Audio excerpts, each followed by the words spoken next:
السلام عليكم ورحمة الله. كان عندنا هاتفين قوية من هواتف بوكو اكس 5 وأيضا بوكو اكس 5 برو، ولكن هذه المرة هناك ترقية كبيرة في هاتف بوكو اكس 6 برو. طبعا اختلاف جذري لهذا الهاتف من ناحية الأداء، من ناحية المعالج، من ناحية الكاميرات، تفوق كبير، وخاصة أنه يحمل معالج دايمنسيتي 8300 ألترا الذي ينافس معالج سناب دراجون 8 الجيل الأول ويتفوق عليه، وأيضا يقترب من أداء معالج سناب دراجون 8 الجيل الثاني. شاشة رائعة، مواصفات كثيرة لهذا الهاتف، هناك سلبيات وهناك إيجابيات. طبعا راح أختصرها عليكم في هذه المراجعة الكاملة لهاتف بوكو اكس 6 برو. أنا معكم علي سهيل وهذه مراجعتي الكاملة، أتمنى تعجبكم. بسم الله نبدأ.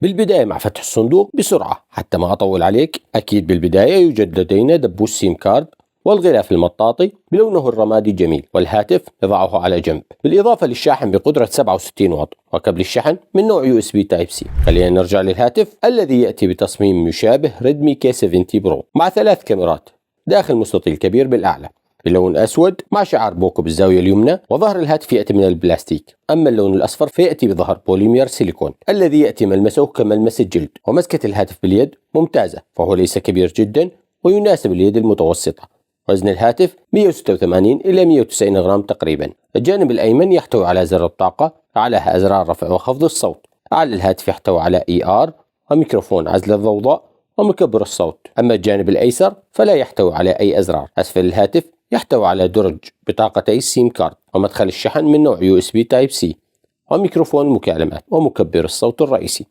الهاتف يأتي ب3 ألوان وهي الأسود والأصفر والرمادي.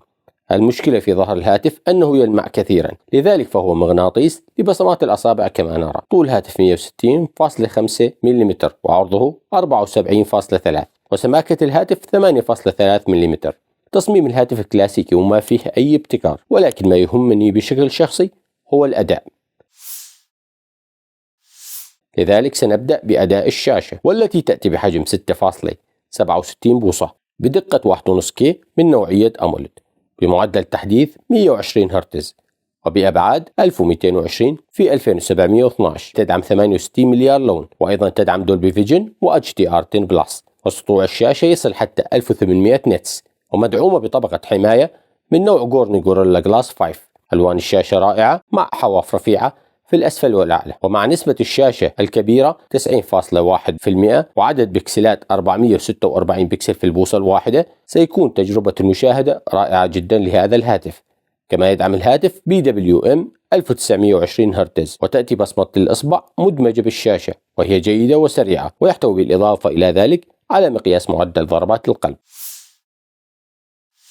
فبالنسبة للمعالج فهو نقطة القوة في هذا الهاتف، وهو معالج دايمنسيتي 8300 الذي يأتي بدقة تصنيع 4 نانومتر من تصنيع شركة TSMC، والذي يأتي بتقسيمات أنوية 1 و3 و4 أنوية. الرئيسية تأتي بسرعة 3335 جيجا هرتز، و3 أنوية تأتي بسرعة 3200 ميجا هرتز، و4 أنوية تأتي بسرعة 2200 جيجا هرتز، مع معالج رسوميات مالي جي 615 MC6. وسنبدأ بالاختبارات، ولكن هذه المرة سنقارنه بمعالج سناب دراجون 8 الجيل الأول والثاني، حيث حصل الهاتف على 1,413,000 نقطة في اختبار بنشمارك انتوتو. وعند مقارنته بمعالج سناب دراجون الجيل الأول، تفوق معالج دايمنسيتي على معالج سناب دراجون الجيل الأول بفارق بسيط، ولكن عندما قارناه بمعالج سناب دراجون الجيل الثاني تفوق معالج سناب دراجون الجيل الثاني، ولكن بفارق بسيط أيضا، أي أنه يأتي متوسط بين معالج سناب دراجون الجيل الأول ومعالج سناب دراجون الجيل الثاني. أما في اختبار جيك بنش 5 فقد حصل هاتف بوكو اكس 6 برو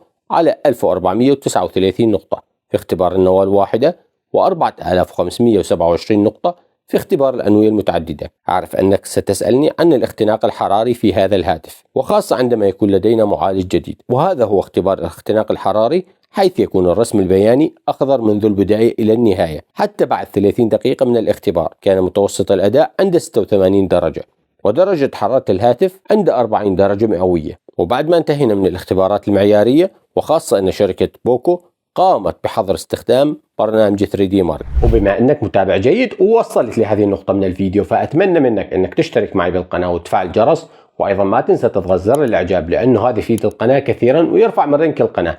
أمام القنوات الأخرى، وتتابع مع الشرح حتى النهاية. خلينا نكمل. لذلك خلينا نبدأ باختبارات الألعاب، وراح نبدأ بلعبة جنشن إمباكت. أكيد نتأكد أنها موجودة على أعلى إعداد، وهذه المرة لعبنا لمدة 30 دقيقة، وكانت نسبة الاستقرار جيدة جدا عند 56.7 إطار بالثانية. والتجربة الثانية كانت للعبة ببجي موبايل التي تعمل بسلاسة، كما يمكن تشغيلها على 90 FPS، وأيضا يمكن تشغيل لعبة Call of Duty موبايل على 120 FPS. كما يمكن تعزيز الألعاب باستخدام ميزة وايد بوست 2.0، وهي تعمل على تعزيز معدل إطارات ال FPS في الألعاب وتحسين السطوع والمؤثرات الصوتية في الألعاب، ويتم زيادة معدل أخذ العينات باللمس من 240 إلى 480 هرتز. كما يتحسن اكتشاف اللمس ويصبح الهاتف يسير بسلاسة، ويتم تشغيل التطبيقات بسرعة، ويرجع هذا الأداء العالي أيضا إلى وجود نظام تشغيل هايبر OS المثبت عليه بشكل مسبق، والذي يعتمد على أندرويد 14. والجميل بالأمر أن شركة بوكو وعدت ب3 سنوات من تحديثات النظام و4 سنوات من تحديثات الأندرويد. كما يحتوي الهاتف على عدة ساعات للتخزين 8 أو 12 جيجا بايت من نوعية LPDDR5X، وذاكرة تخزين داخلية 256 أو 512 جيجا بايت من نوعية UFS 4.0. وطبعا أداء الهاتف القوي يحتاج إلى بطارية قوية. يوجد لدينا بطارية بحجم 5000 ملي أمبير مع شاحن بقدرة 67 واط، وأكيد قدرة البطارية راح تكون جيدة، خاصة مع معالج بدقة تصنيع 4 نانومتر.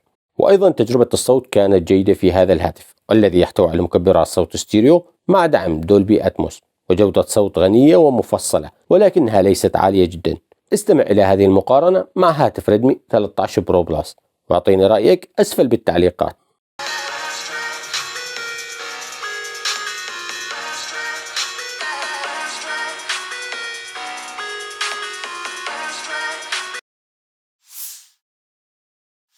كما يحتوي الهاتف على عدة مميزات إضافية، وأولها معيارية مقاومة الماء والغبار IP54، ودعم شبكات الجيل الخامس 5G ودول 4G فولت وواي فاي 6 وبلوتوث 5.4 وNFC للدفع.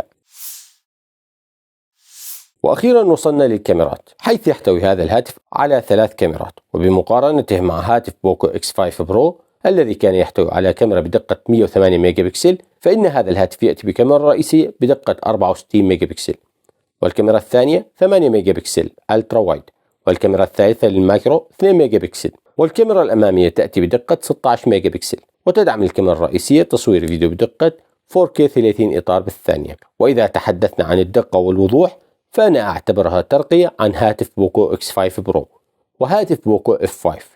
وهذه بعض الصور الملتقطة من هذا الهاتف، أتمنى أعرف رأيكم فيها أسفل بالتعليقات.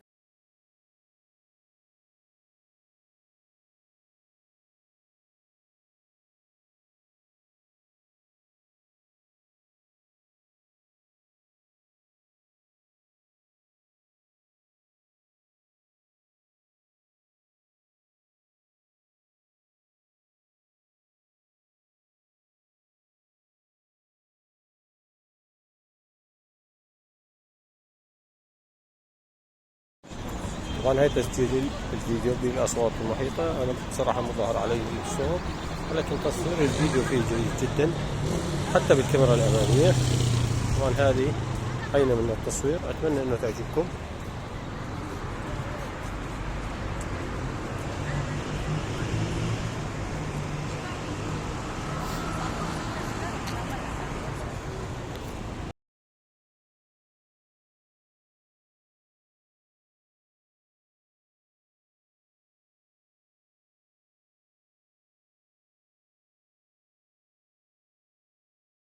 أما بالنسبة لسعر هذا الهاتف، فسعر هذا الهاتف حوالي $500 تقريبا. قد يرتفع السعر أو ينخفض على حسب المنطقة الجغرافية التي تعيش فيها. وبالنهاية إذا عندك أي سؤال حاب تسألني، أتمنى منك أنك تكتب لي أسفل بالتعليقات، وراح أجاوبك عنه بأسرع وقت إن شاء الله. سبحانك اللهم وبحمدك، أشهد أن لا إله إلا أنت، أستغفرك وأتوب إليك، والسلام عليكم ورحمة الله.